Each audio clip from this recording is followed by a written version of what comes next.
My name is Rebecca Torres. I'm 28 years old, and I'm about to tell you about the most brutal abandonment I've ever experienced, and the audacity that came after it. This story starts on Thanksgiving 2019. I was 23 years old, a senior at UCLA, 3 weeks away from graduating with my degree in biochemistry. I'd worked my ass off for 4 years, full scholarship, 3.9 GPA, already accepted into a PhD program at Stanford starting the following fall. I was proud. My whole life, I'd been the achiever, the one who did everything right while my younger sister Madison coasted through life on her looks and charm. Madison was 19 then. She'd dropped out of community college after 1 semester. She was finding herself, which meant partying in LA, living with our parents, and working part-time at a boutique when she felt like it. But she was the favorite. Always had been. And I was about to find out just how much. If you've ever been the scapegoat in your family while watching the golden child get everything, drop a comment right now. I want to know I'm not alone in this. Thanksgiving 2019. I drove home to San Diego from UCLA. 5 hours in my beat-up Honda Civic that I'd bought with money I'd saved from working campus jobs. I arrived at 2 p.m. The house smelled amazing. Turkey, stuffing, my mom's famous sweet potato casserole. For a moment, I felt like maybe this year would be different. Maybe they'd actually acknowledge my achievements. My graduation was 3 weeks away, and neither of my parents had mentioned coming. Rebecca. My mom barely looked up from the stove. You're late. Can you set the table? I wasn't late. I was exactly on time. But that was always how it started. Madison was in the living room, on her phone, laughing at something. She was wearing a designer dress I knew cost at least $400. Our parents bought it for her. I was wearing a sweater from Target. Hey, Maddie, I said. She glanced up. Oh, you're here. That was it. That was my welcome home. I set the table. 14 place settings. Apparently, we were having extended family over, aunts, uncles, cousins. Great. More people to watch my parents fawn over Madison while ignoring me. Dinner started at 4. Everyone gathered around. My dad said grace, thanking God for family, for blessings, for togetherness. Then he raised his glass. I want to make a special announcement, he said, beaming. Here it comes, I thought. Maybe they're finally going to acknowledge my graduation, my Stanford acceptance, something. Madison is engaged. The room erupted.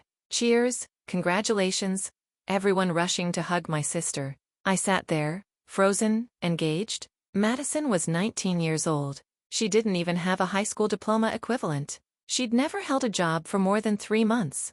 Who's the lucky guy? My aunt asked. Tyler Bennett. Madison gushed. We've been together for 4 months. 4 months. My mom was crying happy tears. We're so thrilled. Tyler comes from such a good family. His father owns 3 car dealerships. Ah, there it was. Money. That's what made Tyler acceptable. The entire dinner became about Madison's engagement. The wedding planning, the venue options, the dress shopping. I sat at the end of the table, invisible. Finally, my uncle turned to me. Rebecca, how's school going? Before I could answer, my dad cut in. She's fine. Still doing the college thing. The college thing. 4 years of killing myself, and it was the college thing. I'm actually graduating in 3 weeks, I said quietly, and I got into Stanford's PhD program. Full funding. My mom looked at me like I'd just announced I had a terminal illness. A PhD? She said. Rebecca, that's another 6 years of school. When are you going to settle down? Get married? Give us grandchildren? My sister was 19 and engaged after 4 months, but I was the problem for pursuing higher education. Mom, this is my career. This is what I've worked for. It's just so much school, she sighed. I worry about you. You're going to be 30 and alone, buried in books. If this is hitting too close to home for anyone, let me know in the comments. Sometimes we need to know other people get it. The conversation moved back to Madison's wedding. I excused myself and went to my old bedroom. Except it wasn't my bedroom anymore. All my stuff was gone. My bed, my desk, my bookshelves. The room had been completely redecorated in white and gold. There was a vanity, a chaise lounge, professional ring lights. It was Madison's Instagram room. I found my mom in the kitchen. Mom, what happened to my room? Oh, Madison needed a better space for her content creation. She's building a brand, Rebecca. We converted your room. Your stuff is in boxes in the garage. Content creation? She posts selfies on Instagram. Don't be jealous, my mom snapped. It's not attractive. Madison is building something. You're always so focused on yourself and your achievements. This family is about supporting each other. I literally had no room in this house anymore. They'd erased me. I went to the garage, found my boxes, my childhood books, my debate trophies, my honor society certificates, everything just thrown in plastic bins like trash. I was standing there, holding my high school valedictorian plaque, when I heard laughter from inside. I walked back in. The family was in the living room, looking at Madison's phone. This venue is perfect, my aunt was saying. How much is it? Someone asked. $50,000 for the venue alone, Madison said casually. But Tyler's parents are contributing $30,000, and mom and dad are covering the rest, plus the dress, the catering, the photographer. I did the math in my head. They were planning to spend at least $80,000 on this wedding. I'd asked them for $500 last year to help with textbooks. They'd said no, told me to take out more loans. I went back outside, sat in my car, and that's when I got the email from my dad. Subject: Thanksgiving plans. Rebecca, we need to talk about your attitude today. You've been sulking and making everyone uncomfortable. We think it's best if you head back to LA tonight. We want to keep the focus on Madison and this happy time. Family is about sacrifice and support. We'll see you at Christmas. They were kicking me out. On Thanksgiving night, I read it 3 times. Then I started my car and drove back to UCLA. 5 hours, crying the entire way. I didn't hear from them on my graduation day 3 weeks later. Not a call, not a text, nothing. They didn't come to my ceremony, but they sent me a Facebook message the next day. Congrats on finishing school. Can you send us your address at Stanford? We need it for Madison's wedding invitations. I threw myself into my PhD program. Stanford became my refuge. My lab became my home. My research team became my family. I didn't go home for Christmas 2019, or Thanksgiving 2020, or Christmas 2020. My parents didn't notice, or if they did, they didn't care. Madison's wedding was scheduled for June 2021. I got the invitation in the mail, a ridiculous, over-the-top affair with gold foil and a wax seal. The invitation list was insane. 300 people. Destination wedding in Napa Valley. 3-day event. Welcome dinner, ceremony, reception, next day brunch. The invitation came with a note from my mother. Rebecca, we're so excited for you to be part of Madison's special day. As the maid of honor, we'll need you in Napa 3 days early for preparations. Your dress is being custom made. We'll need your measurements. Also, Madison has registered at several stores. The family is expected to give generously. We suggest at least $2,000 in gifts, given your education and future earning potential. Can't wait to celebrate together. Maid of honor. They'd made me maid of honor without asking me, and they expected me to give $2,000 in gifts when they hadn't even come to my graduation. I didn't respond. 2 weeks later, Madison called me. First time I'd heard from her in 8 months. Becca. Oh my God, I miss you. She didn't miss me. She wanted something. Hi, Madison.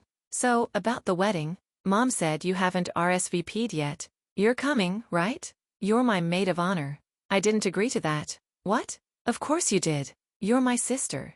Madison, you haven't spoken to me in almost a year. Mom and Dad kicked me out on Thanksgiving. They didn't come to my graduation. Why would I be in your wedding? Silence. Then, oh my God, you're so dramatic. Mom said you'd be like this. You're always making everything about you. I'm making this about me? Yes. This is my wedding, my special day, and you're trying to ruin it because you're jealous. I'm not jealous, Madison. I'm hurt. I'm angry, and I'm not coming. Fine. She screamed. Be a selfish bitch. But when you're alone and miserable, don't come crying to this family. She hung up. 10 minutes later, my phone exploded. Texts from my mom, my dad, my aunts, my uncles, all telling me I was selfish, cruel, ungrateful. How dare I abandon my sister on her special day? I blocked all of them. If you've ever had to cut off toxic family members, you know how hard it is. Drop a heart in the comments if you've been there. The wedding happened without me. I saw the photos on Facebook. My cousin had been upgraded to maid of honor. The wedding looked exactly as excessive as I'd imagined. Madison in a $15,000 dress, ice sculptures, a 12-piece band, fireworks. I was in my lab that day, running protein assays, and I was at peace. I didn't hear from my family for 2 years after that. 2 years of silence. I finished my coursework, passed my qualifying exams, started my dissertation research. I was thriving.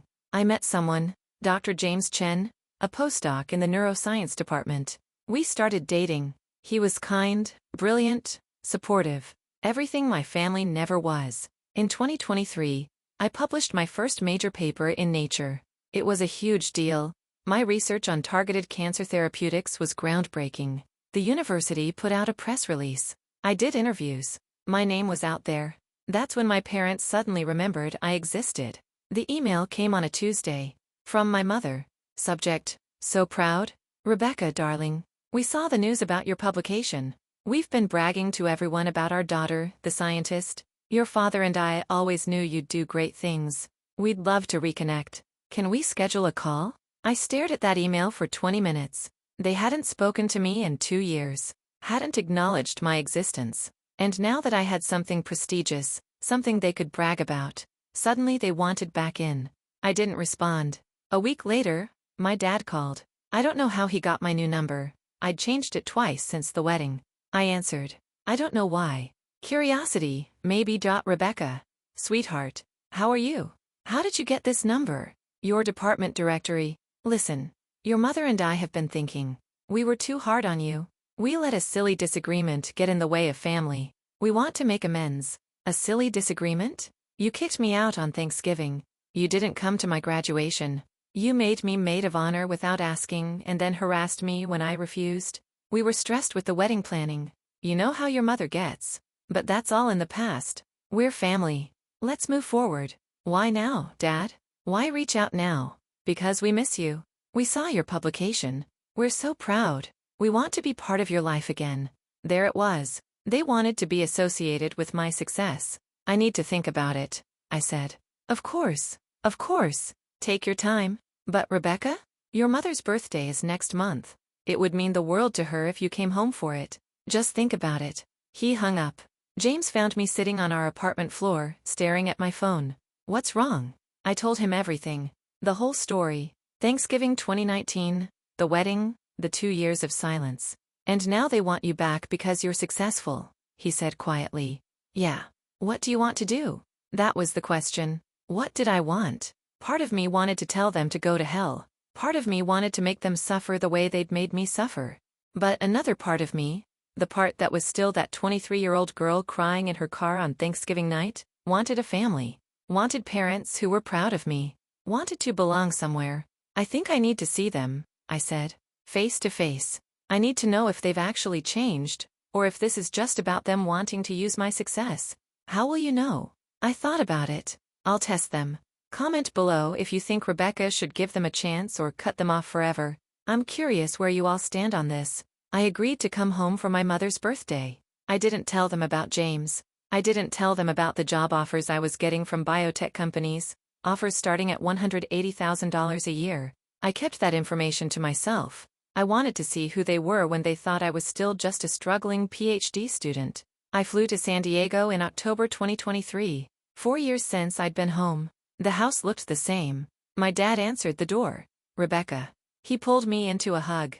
I stood there stiffly. Come in. Your mother's going to be so happy." Inside, Madison was there. She looked different, older, tired. She was heavily pregnant. "Becca," she said, attempting a smile. "Madison." My mother came out of the kitchen. She'd aged. More gray hair, deeper lines around her eyes. "My brilliant daughter," she said, tears already forming. "Oh, Rebecca. I've missed you so much." I let her hug me. I didn't hug back. We sat down for dinner. The conversation was aggressively cheerful. They asked about Stanford, about my research, about my plans. They listened. They nodded. They seemed interested. It felt wrong, performative. Then my dad cleared his throat. "Rebecca, we need to talk to you about something. A family matter." Here we go, I thought. Madison and Tyler are having some financial difficulties. I looked at my sister. She was staring at her plate. "The car dealerships aren't doing well," my dad continued. "Tyler's father had to close 2 of them. Tyler lost his job. And with the baby coming, they're living with us," my mom said. "We're helping however we can. But it's tight. Really tight." I waited. We were hoping, my dad said carefully, given your education and your future prospects, that you might be able to help Madison and Tyler get back on their feet, just temporarily. How much? I asked flatly. Well, they need about $30,000 to cover debts and get into their own place before the baby comes. $30,000? The same amount Tyler's parents had contributed to the wedding. And you want me to give them $30,000? Not give, my mom said quickly. Loan. They'd pay you back. Like I'd pay you back for the textbooks I asked for? Silence. That was different, my dad said. You had student loans available. Madison and Tyler don't have those options. So let me get this straight. You ignored me for 2 years. You kicked me out on Thanksgiving. You didn't come to my graduation. And now you want me to give my sister, who spent $80,000 on a wedding while I was eating ramen, $30,000? It's not like that, my mother said, her voice shaking. We're trying to make amends. We're trying to be a family again. Family helps each other. Where was that energy when I needed help? Madison spoke for the first time. I'm pregnant, Rebecca. I'm about to have a baby. I made mistakes, okay? But I need help. Are you really going to punish my child because you're mad at me? Using the unborn baby as leverage. Classic. I need to think about it, I said. My mother brightened. Of course. Take your time. Just know that we love you. We're so proud of you. And we're here now. That's what matters. I left that night and checked into a hotel. I couldn't stay in that house. I called James. They want money, I said. Of course they do, $30,000. For Madison and her husband. Are you going to give it to them? No. But I'm going to make them think I'm considering it. I want to see how far they'll go. Over the next month, I played the game. I responded to their texts with vague, non-committal answers. Thinking about it. Need to review my finances. Want to help, but need to be smart about it. They love-bombed me. Daily texts about how proud they were, how much they missed me, how I was such an important part of the family. Then came Thanksgiving 2023, exactly 4 years after they'd kicked me out. The invitation was warm, pleading. Please come home for Thanksgiving. Let's rebuild our family. We love you so much. I accepted. This was going to be the real test. I arrived on Thanksgiving Day 2023 at 2 p.m. Exactly the same time I'd arrived 4 years earlier. But this time, I arrived in a brand new Tesla Model S. I'd just accepted a position at a biotech startup in San Francisco. $220,000 salary, plus equity, plus signing bonus. I'd used part of the signing bonus to buy the car in cash. I didn't tell them that. I let them see the car and wonder. The welcome was over the top. My mother crying, my father hugging me, Madison waddling over to embrace me. Even Tyler was there, trying to be friendly. Rebecca, good to finally meet you. Heard so much about you. I bet you have, I thought. Dinner was extravagant. My mother had outdone herself. Turkey, ham, 7 different sides, 3 desserts. She'd gone all out. We sat down. My dad said grace. Lord, thank you for bringing our family back together.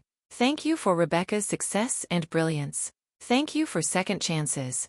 Amen. We ate. The conversation flowed. They asked about my research, my publication, my life at Stanford. They actually seemed to listen. Then, after dessert, my father stood up. Rebecca, your mother and I want to say something. Here it comes. We were terrible parents to you. We favored Madison. We took you for granted. We treated your achievements like they didn't matter while celebrating Madison's every move. We kicked you out when you needed us. We missed your graduation. We asked you to sacrifice for a wedding we spent a fortune on while refusing to help you with textbooks. My mother was crying. We were wrong. So wrong. And we're sorry. It sounded rehearsed. But it also sounded sincere. We can't change the past, my dad continued. But we want to make the future different. We want you in our lives. Not because of your success. Not because of what you can give us. But because you're our daughter and we love you. Madison stood up, tears streaming down her face. Becca, I was a spoiled brat. I took everything for granted. I took you for granted. You're the smartest, strongest person I know. And I've been jealous of you my whole life. That's why I was so mean. I'm sorry. Even Tyler chimed in. I know we don't know each other. But Madison talks about you all the time. How brilliant you are. How driven. You're the person she wishes she could be. We'd be honored if you'd be part of our lives. Part of our baby's life. It was a full-court press. An emotional intervention. And I felt nothing. because I knew what was coming. So, my dad said, sitting back down, have you thought about helping Madison and Tyler? We know it's a lot to ask, but it would mean everything. There it was. I put down my fork. I have thought about it. A lot, actually. Everyone leaned in. And I've decided. I paused. Numb. You could hear a pin drop. What? My mother whispered. I'm not giving Madison $30,000. I'm not giving her $3,000. I'm not giving her $300. But we apologized, Madison said, her voice breaking. We're trying to make things right. Are you? Or are you trying to get what you need from me? That's not fair. My mother snapped. We've been reaching out to you for months. We've been trying. You've been trying since you saw my publication. Since you realized I might be successful. Where was this energy in 2019, 2020, 2021? Where was it when I actually needed you? My father's face hardened. Rebecca, we're your family. You can't hold grudges forever. You're right. I can't. That's why I'm letting it go. All of it. The hurt, the anger, the disappointment. I'm letting it all go. And I'm letting you go with it. You can't mean that, my mother said, standing up. We're your parents. No, I said calmly. You're the people who raised me. There's a difference. Parents show up. Parents support. Parents love unconditionally. You love conditionally. You love when it's convenient. When I'm useful. I stood up. I came here today to give you a chance. To see if you'd actually changed. But this whole thing, the apologies, the tears, the reconciliation, it's all just a setup to ask for money. You haven't changed at all. That's not true. Madison was full-on sobbing now. We do love you. We want you in our lives. Then prove it. Be in my life without asking for anything. Call me without needing something. Celebrate my achievements without expecting me to fund your silence. I didn't think so, I said. I grabbed my purse and headed for the door. Rebecca, wait. My father followed me. You're being unreasonable. We made mistakes, but we're trying. You can't just walk away from your family. I turned to face him. Watch me. If you leave now, don't bother coming back. I smiled. Don't worry, I won't. I got in my Tesla and drove away. And for the first time in 4 years, I felt free. That was a year ago. Since then, I've gotten married to James in a small ceremony at Stanford. 30 people, mostly friends and colleagues. It cost $5,000 and it was perfect. I finished my PhD 6 months ago. Dr. Rebecca Torres. I'm now a senior scientist at my biotech company. We're developing targeted therapies for pediatric cancers. I'm doing work that matters. My parents sent a card when they saw my wedding photos on LinkedIn. Congratulations. Wish we could have been there. I didn't respond. Madison had her baby. A girl? She sent me a birth announcement. Meet your niece, Emma Rose. She'd love to meet her Aunt Becca. I didn't respond. Last month, I got another email from my father. Rebecca, I know you don't want to hear from us, but I'm asking you to reconsider. Madison and Tyler are really struggling. They're about to lose their apartment. Tyler can't find work. They're applying for government assistance. Your nephew needs his family. Please. We're begging you. My nephew. Madison had a boy, not a girl. They didn't even get the baby's gender right. They'd just sent out a generic plea, probably copy-pasted. I blocked their email addresses. Some people think I'm cold. That I should forgive. That family is family and you only get one. But here's what I know. Family isn't about blood. It's about showing up. It's about love that doesn't come with conditions. It's about being there in the hard times, not just when it's convenient. My real family is James. It's my research team. It's my advisor who believed in me. It's my friends who celebrated my graduation when my parents didn't show up. My real family is the people who chose me, and who I chose back. As for my parents, Madison and Tyler, I hope they figure their lives out. I genuinely do. But it won't be with my money or my emotional labor. I spent too many years being the responsible one, the reliable one, the one who sacrificed. I'm done. Some people don't deserve second chances. Some bridges are meant to burn. And sometimes, the most loving thing you can do for yourself is walk away. I'm Dr. Rebecca Torres. I'm 28 years old. I'm a scientist, a wife, and a survivor of family trauma. And I'm finally happy. If this story resonated with you, if you've ever had to choose yourself over toxic family, leave a comment, share your story. Let's build a community of people who understand that sometimes walking away is the bravest thing you can do. And if you're still in the thick of it, still trying to decide whether to stay or go, here's my advice. Choose yourself. Every single time. Choose your peace. Choose your mental health. Choose your future. Because you deserve a family that chooses you back. Thanks for listening to my story. I'll see you in the next one.